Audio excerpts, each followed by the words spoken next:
ভরসা তাকেই করো যে তোমার এই তিনটি জিনিস বুঝতে পারবে। নাম্বার 1, হাসির পেছনে থাকা দুঃখ। নাম্বার 2, রাগের পেছনে থাকা ভালোবাসা। নাম্বার 3, চুপ থাকার পেছনে কারণ।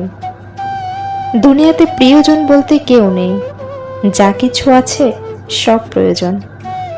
যখন প্রয়োজন ফুরিয়ে যায় তখন প্রিয় মানুষগুলোর রং বদলে যায়। অন্যের কাছে মূল্যহীন হয়ে থাকার চেয়ে মূল্য নিয়ে সরে আসা ভালো। কষ্ট হলেও এটা অনেক সম্মানের। মানুষের দাম বেড়ে যায় কখন জানেন? যখন আপনি তাকে আপন ভেবে গুরুত্ব দিবেন, তখন আপনাকে সে এমন ভাব দেখাবে যেন তার কাছে আপনার কোনো মূল্যই নেই।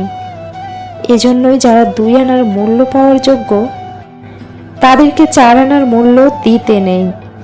প্রশংসা যত ইচ্ছা করো, কিন্তু অপমান ভেবে চিন্তে করো, কারণ অপমান হলো সেই ঋণ যা সুযোগ পেলে সবাই সুদ সমেত ফেরত দেয়।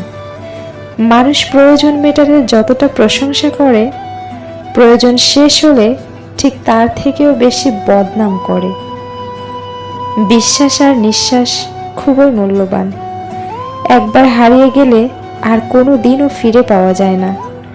যেখানে ভুল নেই সেখানে মাথা নত করবেন না, আর যেখানে সম্মান নেই সেখানে অবস্থান করবেন না।